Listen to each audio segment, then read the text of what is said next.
Assalamualaikum warahmatullahi wabarakatuh. Assalamualaikum, selamat pagi semuanya. Mudah-mudahan udah bangun nih, tadi malam habis pada nonton bola kayaknya nih ya, karena dibuka hari ini dengan pesta bola Eropa, Piala Eropa yang sedang berlangsung di Jerman dengan kemenangan Jerman 5-1 atas Skotlandia pada dini hari tadi. Luar biasa. Harus tetap semangat. Ya, harus tetap semangat di hari Sabtu, bentar lagi Lebaran Idul Adha dan long weekend ya. Kita tetap akan mengabarkan kepada Anda sejumlah informasi. Di antaranya menjadi headline utama kita apa, Fat? Hari ini ada sejumlah informasi, di antaranya kita akan bahas soal Sukolilo, desa yang dituduh sebagai desa kampung penada yang sebelumnya dibantah oleh berbagai pejabat di sana, tapi kemudian ditemukan ada sejumlah kendaraan-kendaraan bodong, tidak hanya 1-2 tapi ada 33 motor dan 6 mobil yang tidak ada surat-suratnya dipegang oleh 1 orang, 1-2-3 orang lah. Nah, ini kemudian juga akan merupakan buntut dari ditemukannya bos rental yang ditemukan tewas ya. Ternyata dia juga pernah melaporkan bahwa ada kasus mengenai penadahan ini gitu, ada curigaan gitu ya. Itu akan kita dalami di Apa Kabar Indonesia Pagi pada pagi hari ini. Oke, kita akan buka dulu informasi pertama pemirsa dari Aceh. Oh, dari Garut. Terlebih dahulu. Dari Garut kita ini ada menghadirkan pencuri sapi nih, karena kita bicara masalah soal Idul Kurban yang sebentar lagi berlangsung. Ini ada aja orang memanfaatkan kesempatan mencuri sapi. Nah, di situ di Garut ini ada seorang pria di Garut babak belur dihajar massa karena ketahuan mencuri 2 ekor sapi milik warga. Ada namanya Nurjaman. Ia babak belur usai mencuri sapi kurban warga di wilayah Cibogo, Desa Najaten di Cibalong. Pelaku ini bonyok setelah 2 ekor sapi. Ini sapi kurban lagi, milik warga, dicuri, kemudian dijual ke penadah, namanya Tamim. Warga juga akhirnya kesal nih terhadap pelaku, karena sapi yang dicuri ini merupakan sapi masyarakat yang udah hasil patungan, mau dikurbankan pada hari raya Idul Adha nanti. Nah, polisi yang berada di lokasi juga segera mengamankan dan mengevakuasi pelaku ke Mapolres Garut untuk menghindari amukan massa. Saat menjalani pemeriksaan di kantor polisi, kedua pelaku mengaku juga telah menjual sapi kurban curian itu ke petani. Mereka menjual masing-masing sapi berbobot 100 kilo tersebut dengan harga yang sangat murah, hanya 4 juta dijualnya. Padahal sapi berbobot 1 kuintal itu bisa mencapai 20 juta rupiah kalau harga normal. Nah, ada si babi juga, mobil si babi. Kami hadirkan kabar pilihan lainnya pemirsa, ini dari Aceh, di mana seorang ibu rumah tangga meregang nyawa setelah mendapat penganiayaan berat oleh suaminya. Aksi penganiayaan ini terjadi di toko jahit baju tempat korban sehari-hari bekerja. Pelaku penganiayaan kini mendekam di jeruji besi Polresta Banda Aceh. Pelaku diamankan setelah menyerahkan diri ke pihak Satreskrim Polresta Banda Aceh pasca melakukan penganiayaan kepada istrinya sendiri. Pelaku dengan tega menganiaya istrinya sehingga mengakibatkan luka berat di bagian mata akibat dipukul dengan kepalan tangan pelaku serta mendapat sayatan pisau di bagian leher.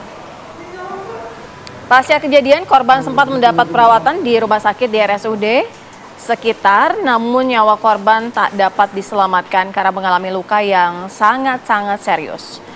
Kasih Humas Polresta Banda Aceh menyebutkan kejadian penganiayaan berat itu terjadi pada hari Selasa lalu di toko jahit baju milik korban. Saat ini tim penyidik masih terus mendalami motif dari kasus penganiayaan ini.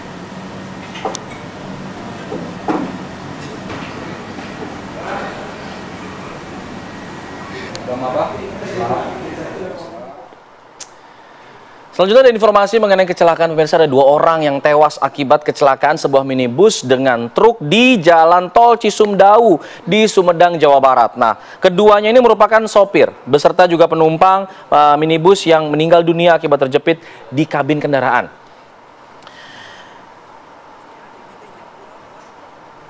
Sebuah minibus ini mengalami kecelakaan lalu lintas di Tol Cisumdawu di kilometer 205, tepatnya di kawasan Desa Cababan di Conggeang, Sumedang, Jawa Barat. Kecelakaan ini terjadi saat pengendara mobil minibus ini sedang melaju dari arah Bandung menuju ke Kertajati, Majalengka. Nah, di situ diduga hilang konsentrasi hingga kemudian menabrak bagian belakang truk. Mungkin ngantuk ini. Nah, akibat kecelakaan tersebut, sopir dan penumpang minibus meninggal dunia di lokasi kejadian akibat terjepit kabin kendaraan dan mereka telah dievakuasi ke RSUD Sumedang. 2 kendaraan yang terlibat kecelakaan juga sudah dievakuasi dan kasus kecelakaan ini dalam penanganan unit Gakum Satlantas Polres Sumedang. Hati-hati, ini udah musim Iya, liburan, banyak benar. yang mudik, banyak yang berkendara keluar kota. Tetap jaga kondisi fisik badan, kondisi fisik kendaraan, karena itu akan mempengaruhi kualitas perjalanan Anda. Benar, kalau lelah berhenti, kemudian harus sebelum berangkat itu dicek-cek lagi kendaraan Anda ya pemirsa ya.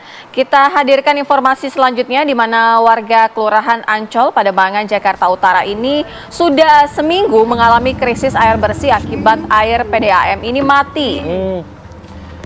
Ini Nah akhirnya nih warga ya Fat ya beralih ke air PDAM, namun sudah seminggu lebih warga mengalami krisis air bersih karena aliran dari PDAM ini mati. Hingga saat ini warga juga masih dimintai tagihan airnya. Warga terpaksa membeli air galon dengan harga Rp7.000, sementara mobil tangki air bersih untuk membantu warga datangnya tidak menentu dan juga terkadang warga ini malah tidak mendapatkan air sama sekali. Semoga segera mendapat perhatian dari pemerintah provinsi mengenai hal ini. Pak PJ bisa diperhatikan untuk kemudian ditindaklanjuti. Sudah 7 hari, kasihan warga di sana. Betul.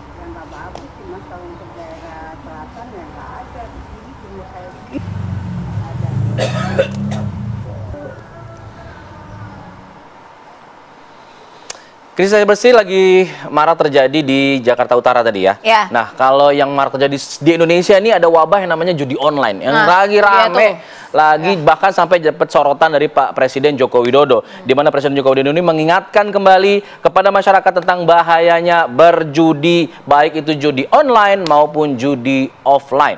Nah, Menko Polhukam juga menegaskan pemberantasan judi online ini harus segera dilakukan mengingat dampaknya ini memang sudah sangat meresahkan. Presiden Joko Widodo angkat bicara tentang bahaya berjudi untuk masa depan. Presiden juga menyatakan deklarasi perang melawan judi online.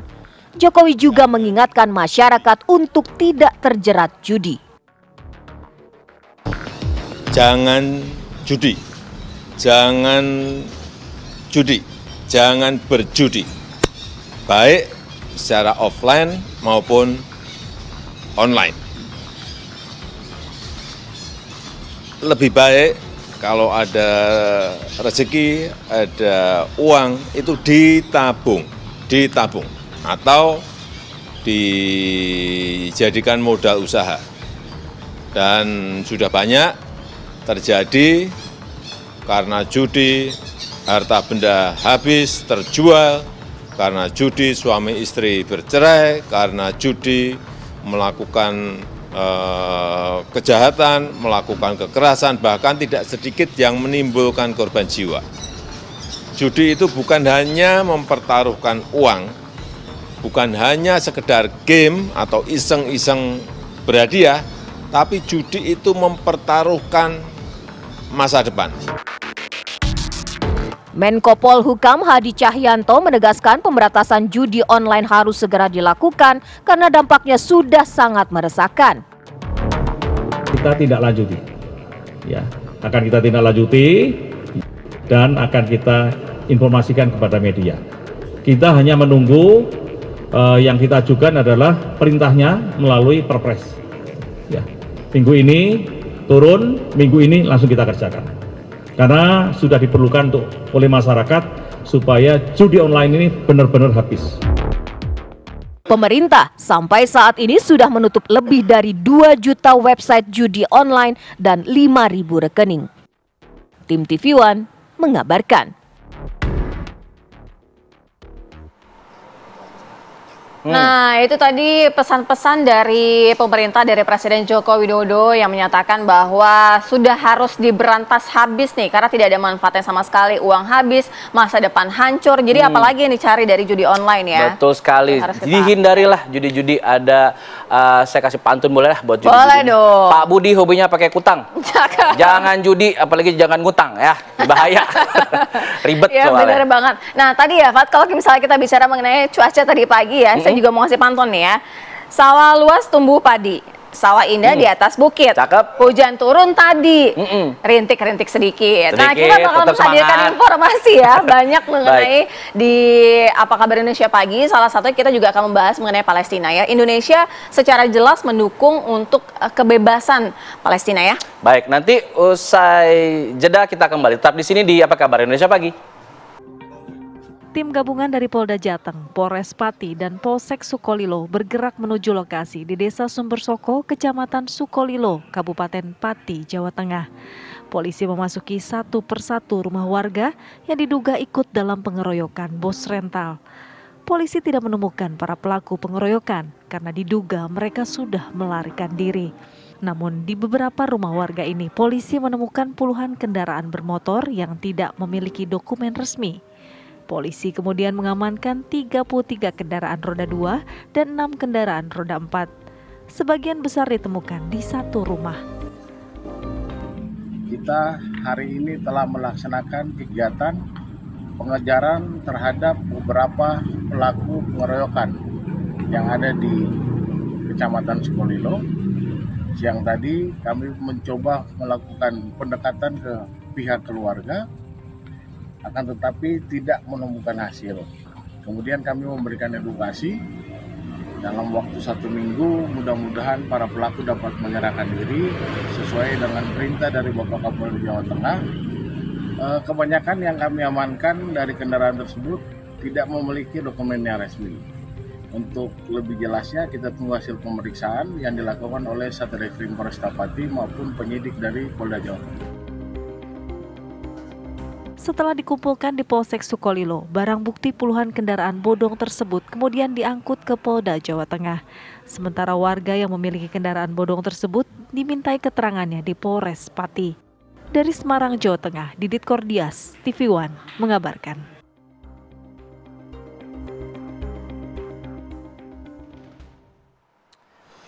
Ya, penemuan puluhan kendaraan bodong ini tanpa dokumen yang resmi ini merupakan sebenarnya buntut dari kasus pengeroyokan terhadap seorang bos rental mobil yang kala itu hendak mencoba mengambil mobil yang hilang begitu, ditemukan di lokasi tersebut dan kemudian akhirnya dikeroyok hingga tewas. Nah, kasus tersebut akhirnya viral di media sosial karena korban dianggap sebagai seorang maling dan berujung sampai ke kasus pembunuhan atau pengeroyokan menyebabkan kematian.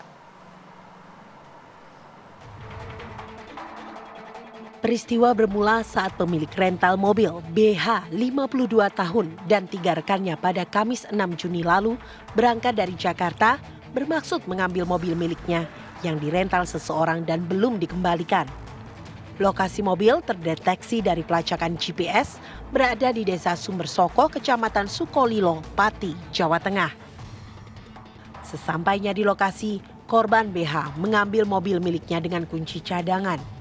Nahas, warga yang melihat BH membawa mobil mengira dan meneriakinya maling. Korban BH dan ketiga rekannya dihakimi massa. Tidak hanya menghakimi keempat korban, massa juga membakar mobil yang dikendarai para korban.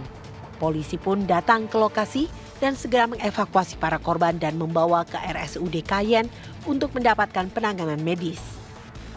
Korban BH meninggal dunia setelah sempat mendapat perawatan medis. Sementara 3 rekannya mengalami luka parah dan masih dirawat secara intensif. Buntut pengeroyokan yang berujung tewasnya pemilik rental mobil asal Jakarta tersebut, Polresta Pati menangkap 2 terduga pelaku yang merupakan warga Sumbersoko, Sukolilo. Polresta Pati telah menetapkan 3 tersangka pelaku pengeroyokan dan penganiayaan terhadap pemilik rental mobil dan ketiga rekannya. Polisi juga telah mengevakuasi mobil yang dikendarai korban dari Jakarta menuju Pati. Menanggapi kasus pengeroyokan di Pati, Kapolda Jawa Tengah Irjen Pol Ahmad Lutfi menegaskan, tersangka pelaku pengeroyokan akan bertambah. Pihaknya telah mengantongi sejumlah nama terduga pelaku. Saksi semuanya kita panggil, sekarang sudah berkembang hampir 35 saksi kita periksa. Ya, dan tersangka sudah ada di kantor kita. Sekarang masih dalam upaya paksa, tadi malam 1 orang dan nanti akan bertambah lagi. Okay? Cukup ya? Polda Jawa Tengah mengerahkan tim gabungan untuk mengejar pelaku pengeroyokan bos rental mobil dan 3 rekannya. Dari Magelang dan Pati, Jawa Tengah, Edi Suryana, Abdul Rohim, TV One mengabarkan.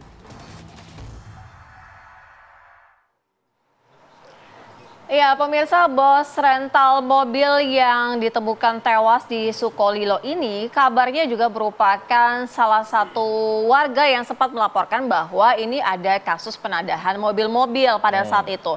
Nah, untuk informasi lebih dalamnya lagi, kita juga akan menggali dalam segmen tema dialog kita di pagi hari ini.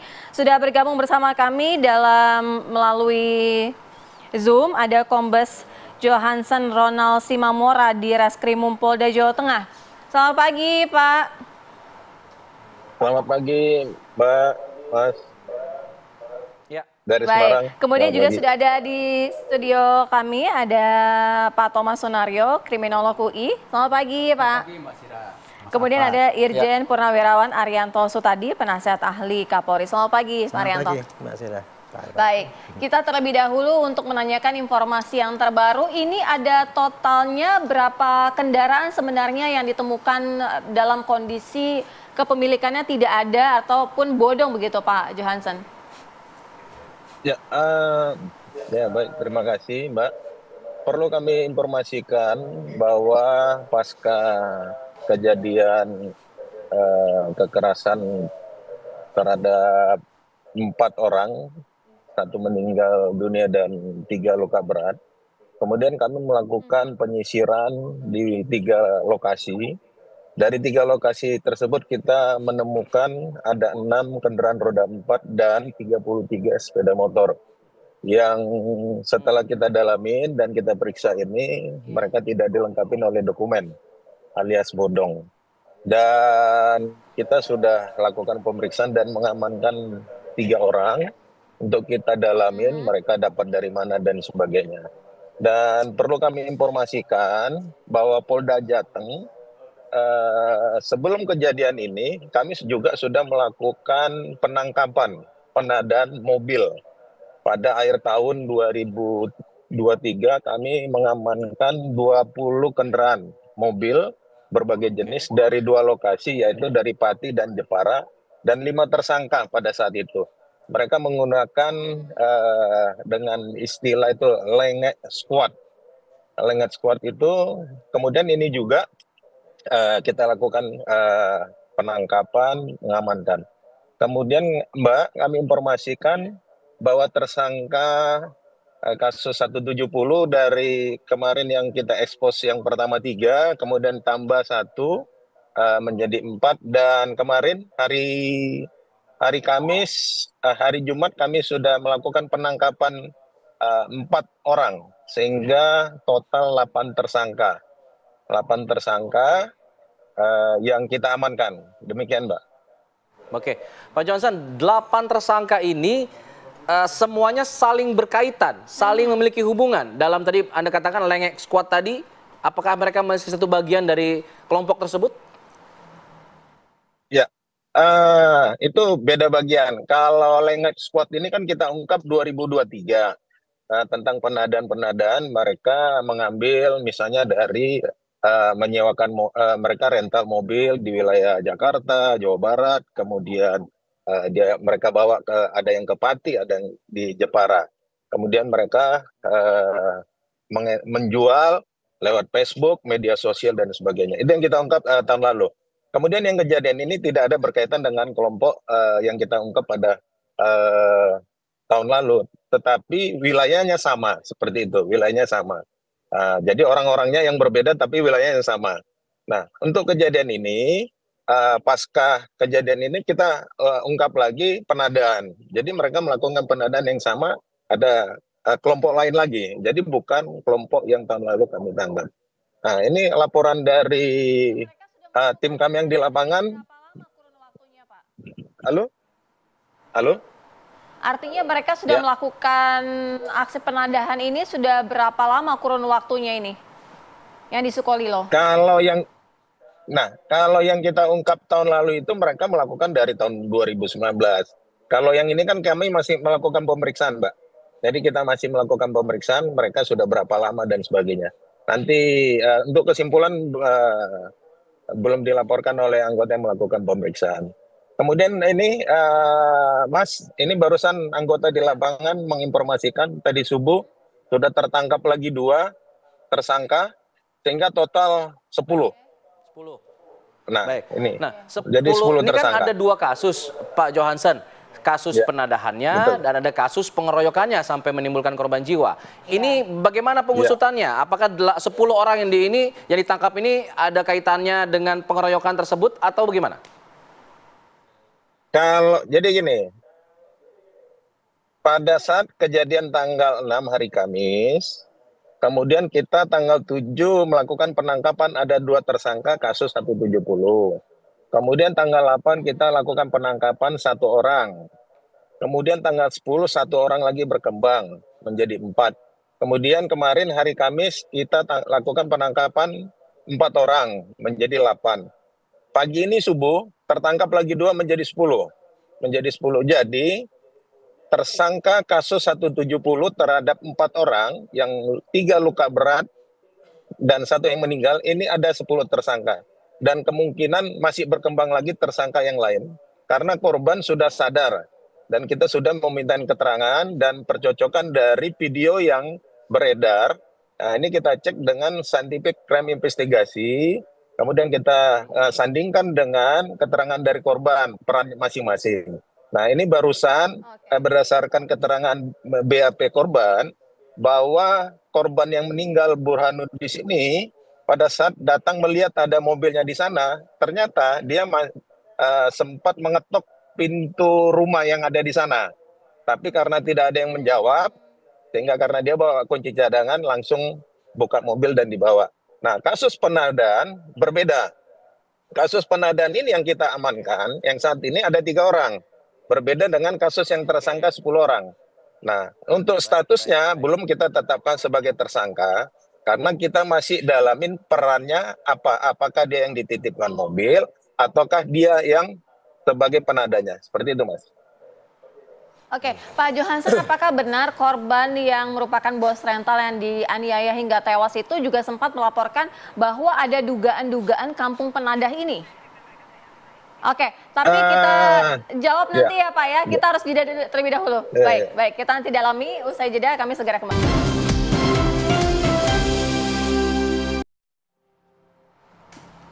Kita lanjutkan dialog ini. Saya ingin ke Pak Johansen. Pertanyaan saya tadi Pak, mengenai korban ini yang merupakan bos rental yang tewas dikeroyok.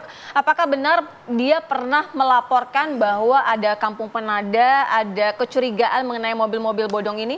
Melapor tapi tidak digubris gitu Pak? Iya. Setelah kita lakukan pengecekan bahwa korban yang meninggal ini pernah melaporkan di Polres Jakarta Timur, dan kami juga sudah berkoordinasi. Jadi nantinya khusus laporan yang dilaporkan Pak Burhanuddin di sini yang nanganin Polres Jakarta Timur. Jadi kami akan memberi data, kemudian barang bukti, kalau nanti kami akan berkoordinasi, dan penanganan penadaan atau penggelapan yang dilaporkan oleh Pak Burhanuddin dilaporkan di Polres Jakarta Timur, sehingga penanganan di Polres Jakarta Timur. Jadi kami Polda Jateng menanganin kasus 170, kemudian menanganin adalah penadaan yang dilakukan oleh tersangka-tersangka lainnya yang diduga melakukan penadaan dan penggelapan. Nah, modusnya Mbak, saat ini mobil curian itu sangat jarang. Karena dari sistem mobil itu kan sudah sekarang itu sangat safety. Yang ada adalah jual gade dan digelapkan. Kemudian kredit macet, kemudian dijual kembali dan dipakai oleh orang lain. Nah, ini yang karena banyak yang menawarkan harga miring, kemudian di media sosial, di Facebook, di segala macam. Dan banyak yang menjual juga, yang dia kredit macet malah dijual juga. Jadi dia banyak yang dari leasing ini melaporkan ke kami, sehingga korbannya justru pihak leasing atau finance. Betul, Mbak.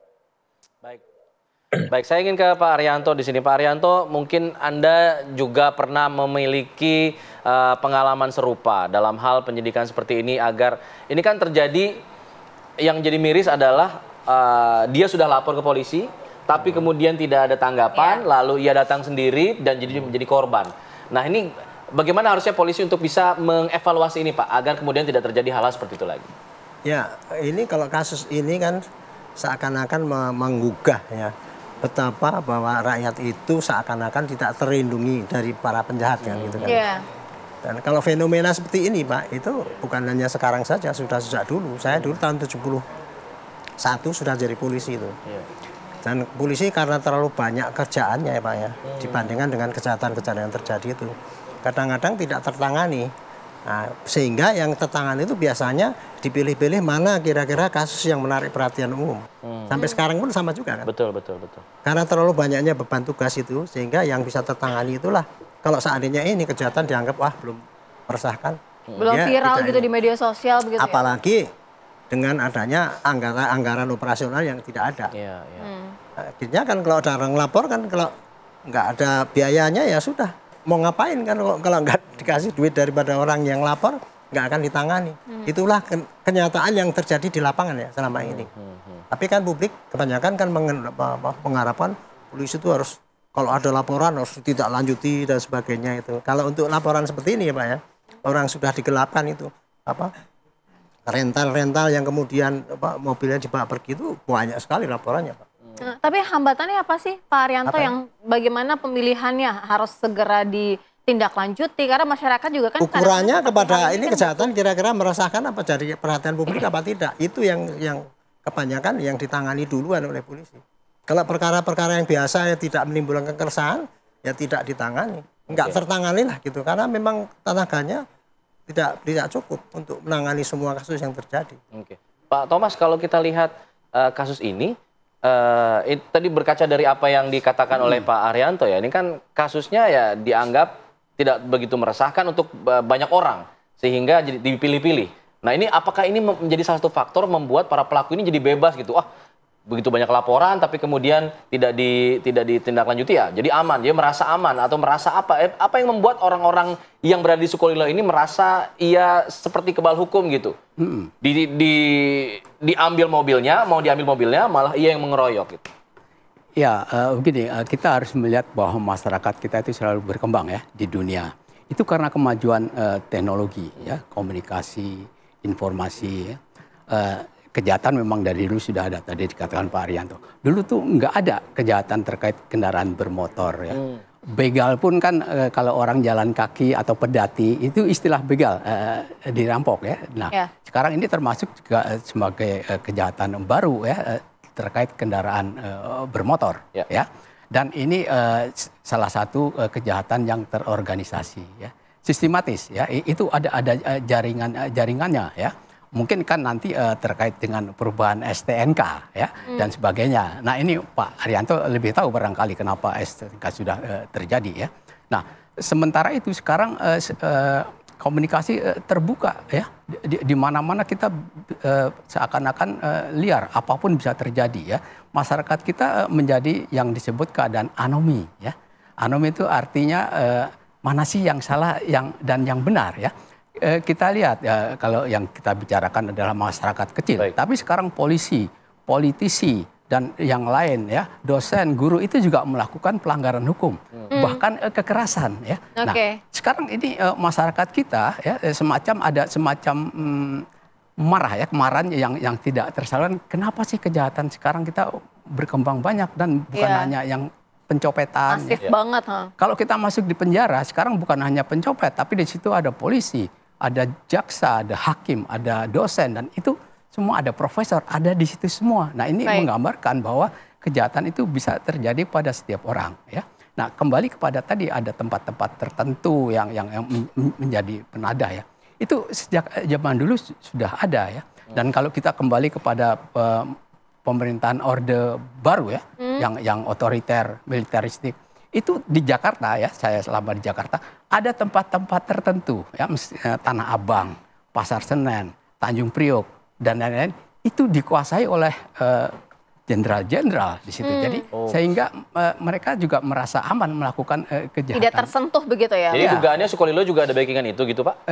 Nah ini saya kira polisi nanti yang akan menyelidiki ya. Tapi kalau ngelihat tadi yang diberitakan oleh Pak polisi tadi, memang ada juga seperti itu. Kita langsung tanyakan kepada Pak Johansen. Pak Johansen, Sejauh ini apa yang membuat kasus Kampung Penadah ini, penadahan kasus-kasus seperti ini lama sekali bisa terungkap gitu? Kalau misalnya dari kasus yang pertama tahun 2019 mereka sudah beraksi, tahun 2023 baru tertangkap gitu. Untuk kasus ini juga seperti apa? Karena dugaannya tadi ada backingan katanya Pak. Apakah ini terungkap dari hasil pemeriksaan sementara Pak? Ya, terima kasih Mbak. Perlu saya sampaikan bahwa Polda Jateng pada tahun 2021 telah melakukan pengungkapan kasus pendanaan mobil dan sepeda motor yang akan dikirim ke Timur Leste.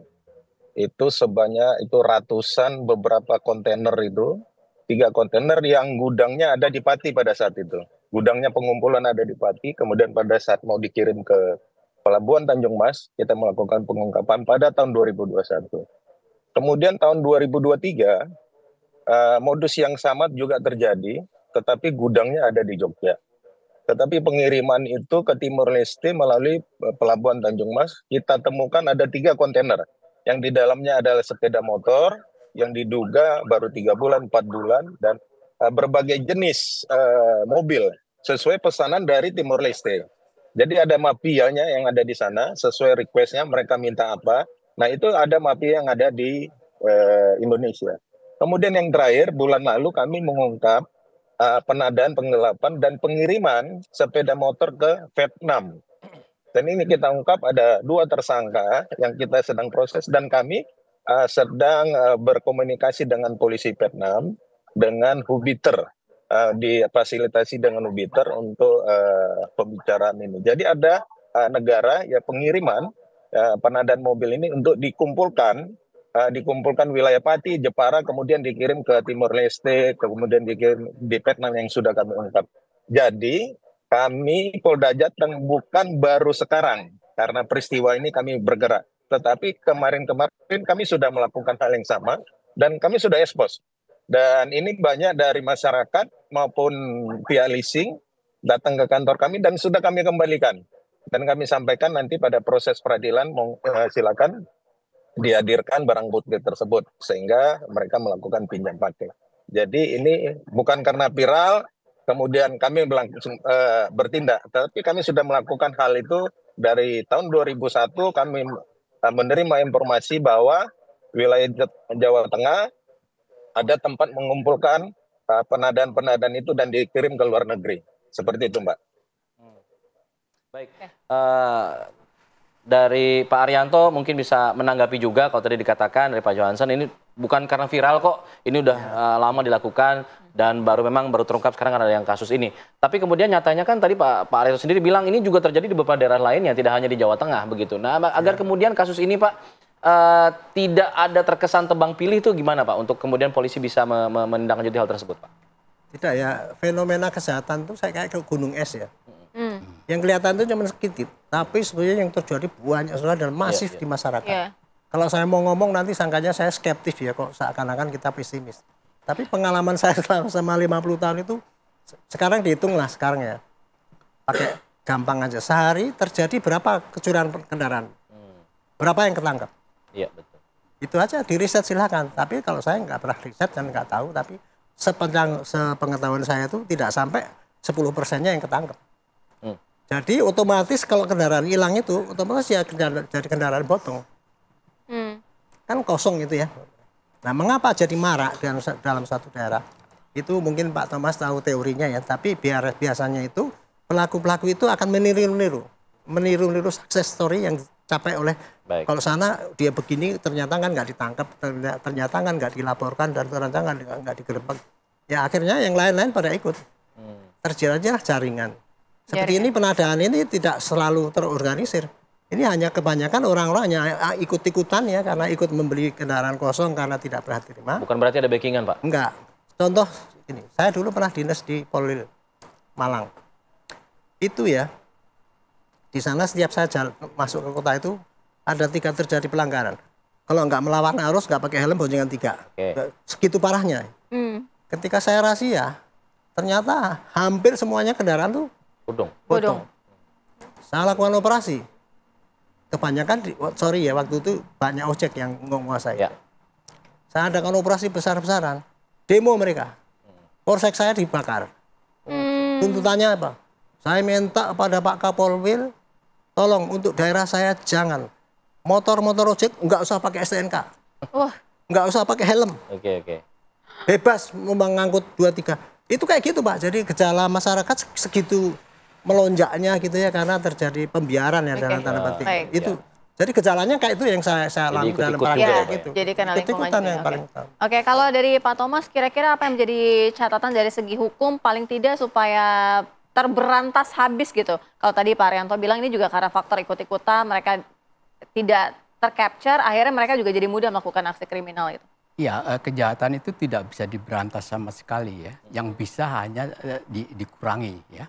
Kalau bicara secara hukum tentunya yang berwenang untuk menangani kejahatan itu adalah polisi ya. Dan kalau bicara tentang polisi tadi keterbatasannya ya. Polisi kan itu harus ada pengembangan sumber daya manusia, peralatan, dana ya. Ini perlu perhatian dan kalau kita lihat sekarang, mestinya idealnya polisi di Indonesia itu jumlahnya sekitar 700.000 lebih lah ya, hampir 8.000. Yang sekarang ada menurut Kapolri kemarin kan sekarang baru 4.300-an.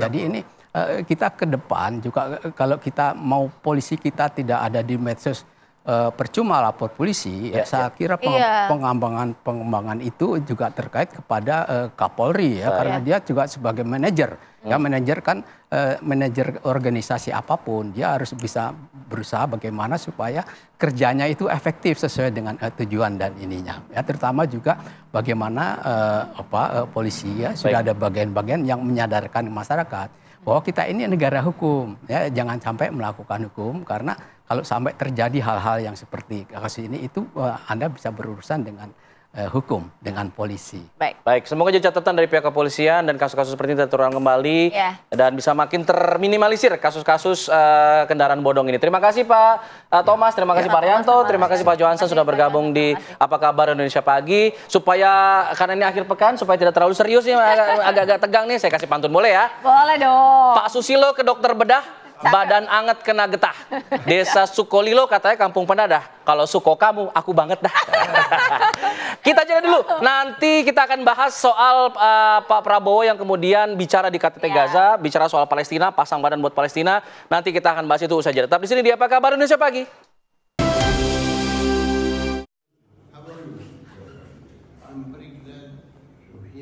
Menteri Pertahanan Prabowo Subianto bertemu Presiden Palestina Mahmud Abbas dalam KTT Gaza yang berlangsung di Amman, Yordania. Dalam pertemuan dengan Menhan Prabowo, Presiden Palestina Mahmud Abbas bahkan langsung mengungkapkan rasa terima kasihnya atas dukungan Indonesia terhadap Palestina. Ia bahkan menyatakan Prabowo adalah saudara. Dalam pidatonya di KTT Gaza, Menteri Pertahanan Prabowo Subianto menyampaikan kesediaan Indonesia membantu Palestina. We will significantly increase our contributions to UNRWA and other immediate humanitarian assistance. We are also ready to once again deploy a hospital ship and also to deploy air assets to take part in airdrops when necessary. We are also willing to evacuate children and orphans to be given post-trauma treatment and schooling and to be returned back to Gaza when the situation becomes normal. We call on all great powers to use their great influence to enforce the Convention of International Law. The targeting of civilians and civilian infrastructure is in direct violation of the laws of modern warfare. Indonesia is ready to contribute to all efforts that can lead to this ceasefire, this immediate ceasefire, and to take part in all the phases following such an immediate ceasefire. Dari Amman, Yordania, tim TV One mengabarkan.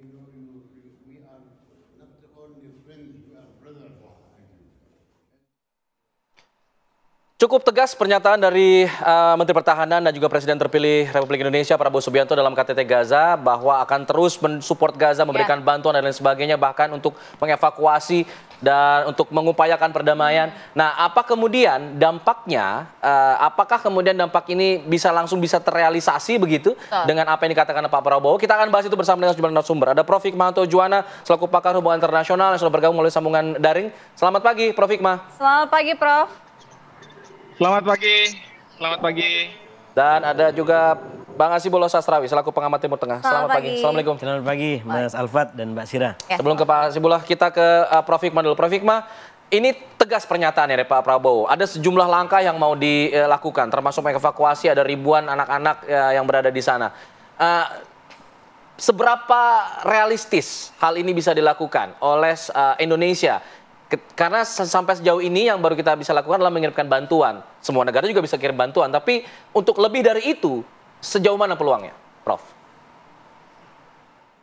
Ya, pertama adalah yang kita perlu apresiasi, Bapak Prabowo secara tegas dan keras, beliau mengkritik dunia Barat. Karena seolah-olah menyetujui apa yang dilakukan oleh Israel yang sudah mengarah kepada pelanggaran hukum internasional dan hukum humaniter.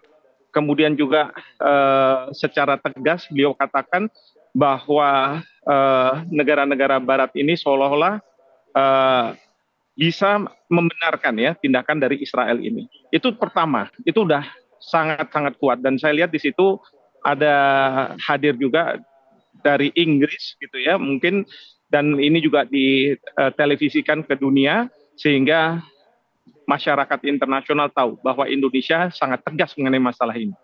Yang kedua adalah Pak Prabowo sebagai Menhan sudah mengatakan bahwa beliau akan membantu berbagai hal, termasuk membantu UNRWA karena beliau juga mewakili Bapak Presiden ya, kontribusi ke UNRWA, lalu kemudian membawa mereka yang sakit ke Indonesia untuk dirawat dan dikembalikan, lalu kemudian juga menyekolahkan anak-anak muda, ini juga penting.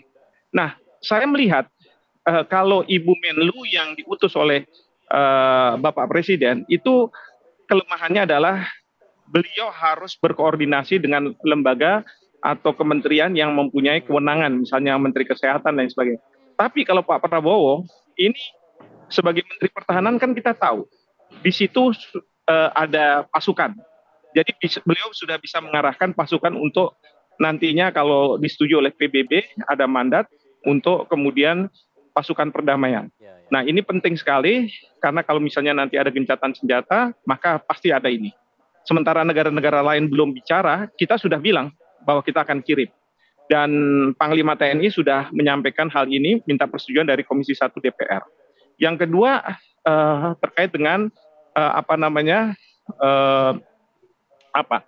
rumah sakit. Rumah sakit lapangan kan bisa didirikan. Jadi Angkatan Laut sudah akan mengirim kapal, kemudian juga Angkatan Darat sudah siap dengan rumah sakit lapangan. Ini konkret. Jadi mereka akan dievakuasi, masukkan rumah sakit, nanti kemudian akan dikembalikan dulu, baru dikembalikan dibawa ke Indonesia dan kemudian dikembalikan ke Palestina kalau sudah sembuh. Jadi ini hal yang konkret. Dan menurut saya, ini yang saya sebut sebagai Indonesia ingin membangun koalisi kemanusiaan. Ya, jadi kita ini harus membangun kebersamaan negara-negara untuk koalisi kemanusiaan. Penting untuk yang difokuskan adalah kemanusiaan. Kita nggak berperang dengan Israel, karena kita nggak mungkin kita nggak berperang dengan Amerika Serikat, tetapi kita membangun kemanusiaan. Dan kemanusiaan ini yang sekarang ini dibangun oleh masyarakat internasional, termasuk juga oleh para mahasiswa Amerika Serikat yang tidak bisa menerima kebijakan pemerintahnya yang membenarkan tindakan Israel bahwa Israel melakukan hak untuk membela diri. Jadi seperti itu, ini langkah-langkah yang sudah sangat konkret, sementara negara-negara lain belum memikirkan itu, Pak Prabowo sudah menyampaikan itu. Demikian. Oke, Prof Hikmah, artinya ketika pada saat ini merupakan langkah konkret yang dilakukan Indonesia melalui Prabowo Subianto, bagaimana dengan negara-negara lain yang pada saat ini juga belum ada menunjukkan langkah konkret gitu? Apakah ini juga akan berdampak terhadap negara-negara lain yang juga melihat bahwa ada genosida yang terjadi di Palestina gitu. Jadi ya, saya lihat ya, misalnya negara seperti Kolombia, kalau saya tidak salah, setelah pertemuan Yordania ini, Wakil Menteri Luar Negerinya sudah menyampaikan bahwa mereka akan membawa juga, mengevakuasi, mengikuti apa yang dilakukan oleh Indonesia. Ini yang saya katakan koalisi kemanusiaan. Ya. Lalu kemudian juga saya yakin negara-negara lain mulai banyak yang akan mengakui Palestina sebagai negara. Kita tahu Irlandia, kemudian Norwegia, Spanyol, itu sudah melakukan ini. Jadi ini akan terus bertambah dan kita akan mendorong tidak hanya rakyat berbagai dunia untuk menyuarakan supaya kebijakan pemerintah negaranya berubah, tetapi yang kita harapkan adalah rakyat Israel untuk dia sadar bahwa tindakan dari Perdana Menteri Netanyahu ini sudah tidak membuat mereka lebih aman lagi, justru membuat mereka dalam situasi yang bahaya. Nah, ini yang penting untuk kita lakukan. Jadi kita harap bahwa rakyat Israel, oposisi Israel semakin kuat sehingga bisa menurunkan Netanyahu, ganti pemerintahan, ganti kebijakan. Itu yang kita harapkan, seperti itu. Pak Hasibuloh, kalau kita lihat apa yang dilakukan Indonesia ini, apakah bisa dibilang sebagai tamparan keras untuk negara-negara tetangga dari Palestina seperti Mesir, Yordania dan lain sebagainya? Tapi dijawab saja jeda ya, karena kita harus jeda dulu. Kami kembali saat lagi tetap di sini di Apa Kabar Indonesia Pagi.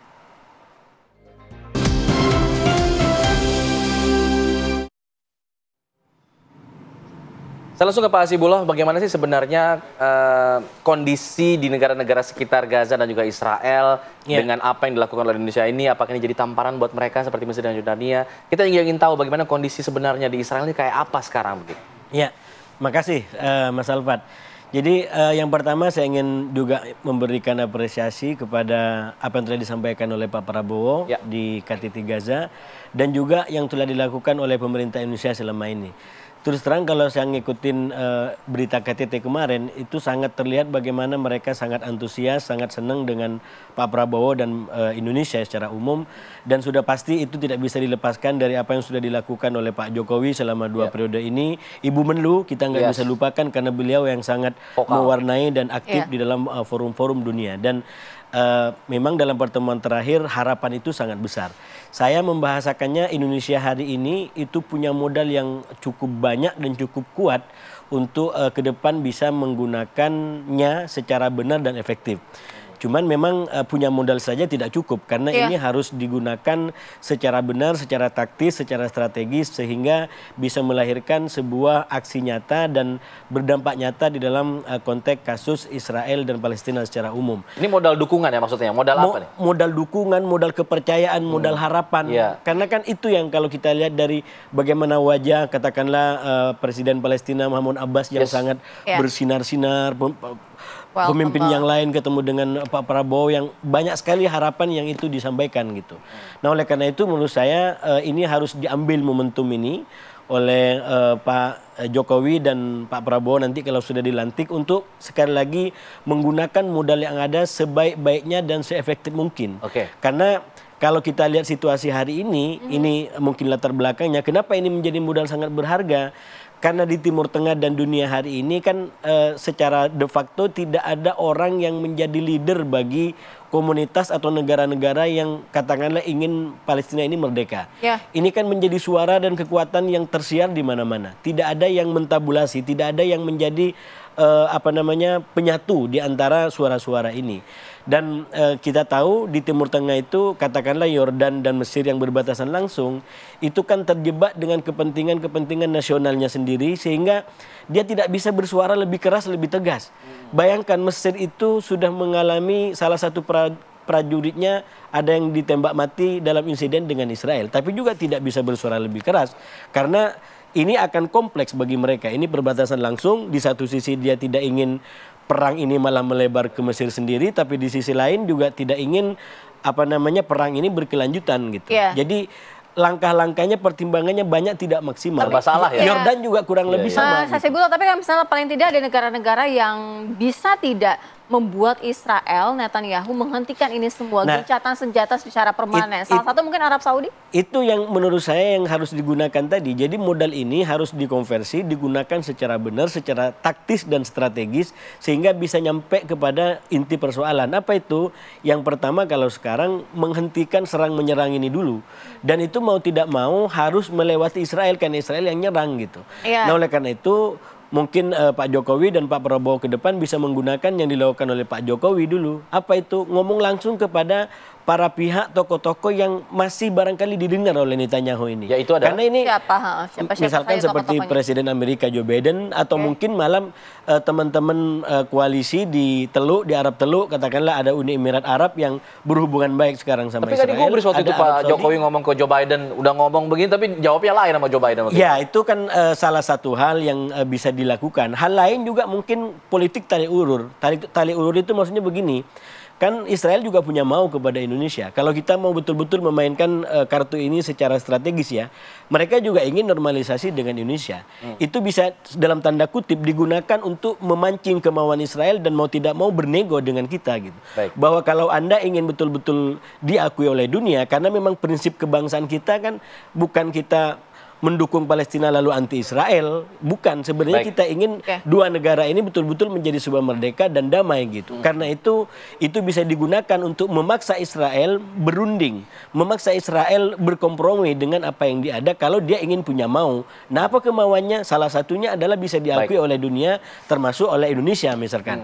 Nah, oleh karena itu saya setuju tadi dengan koalisi kebangsaan, Indonesia bisa lebih aktif soal itu, apalagi di Asia juga banyak negara-negara yang kritis kepada Israel. Nah, ini sekali lagi kesempatan, ambil ini sebagai momen untuk Indonesia menjadi the next leader untuk bagaimana mengkoordinir negara-negara yang pro kepada kemerdekaan Palestina dan ingin juga Israel menjadi damai. Karena itu kita ingin lewat koalisi ini solusi damai di antara negara tercapai.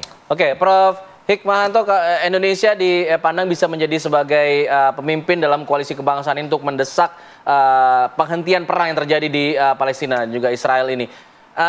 Akan seperti apa nih peran Indonesia ke depannya agar kemudian padahal sampai saat ini pengadilan internasional saja tidak bisa untuk kemudian menghukum Israel sejauh ini? Gini, pertama ya kan ada resolusi Dewan Keamanan PBB dan resolusi ini sponsornya adalah Amerika Serikat yang intinya adalah gencatan senjata. Kemarin-kemarin ini ada resolusi juga untuk gencatan senjata, tapi tidak disponsori oleh Amerika Serikat sehingga apa? Sehingga tidak efektif. Nah, sekarang ini oleh Amerika Serikat, maka di situ Pak Prabowo pada waktu Shangri-La Dialogue itu sudah menangkap bahwa Joe Biden akan mengusulkan gencatan senjata. Bahkan Joe Biden tidak langsung minta ke Israel, tetapi lewat Dewan Keamanan PBB dan resolusi itu sudah terbit. Di situ, menurut saya, Pak Prabowo sudah melakukan kalkulasi bahwa ini akan terjadi gencatan senjata. Nah, oleh karena itu, dibangunlah koalisi kemanusiaan ini dengan mengatakan bahwa kita akan mengirim pasukan perdamaian, lalu kemudian kita akan mengambil mereka yang terluka untuk dirawat, bahkan kalau perlu sampai ke Indonesia. Ini menurut saya merupakan tindakan cepat dari kita Indonesia. Bahkan ketika di Yordania, beliau tidak ada tedeng-aling-aling mengecam negara-negara Barat. Nah, menurut saya ini yang akan dilihat oleh negara-negara bahwa apa yang dilakukan Indonesia untuk membangun koalisi kemanusiaan ini menjadi hal yang sangat penting dan ini sudah dimulai ya. Memang saya melihat bahwa Pak Prabowo karena dia adalah Menhan yang kan di TNI kita itu kalau pasukan pasti ada, lalu rumah sakit pasti ada, bahkan rumah sakit lapangan ya kan, rumah sakit di laut, lalu kemudian juga kalau menyekolahkan ada unhan mereka. Jadi semua itu ada. Jadi seperti kayak Indonesia kecil tuh di Kementerian Pertahanan. Nah, oleh karena itu beliau walaupun belum dilantik sebagai presiden, beliau sudah mengambil langkah-langkah yang sangat cepat dan sangat tanggap. Dan ini tidak salah Bapak Presiden mengutus Pak Prabowo untuk hadir di Yordania karena ujung-ujungnya adalah bagaimana Indonesia bisa menjadi contoh kepada negara-negara lain dalam berkontribusi konkret seperti itu. Oke.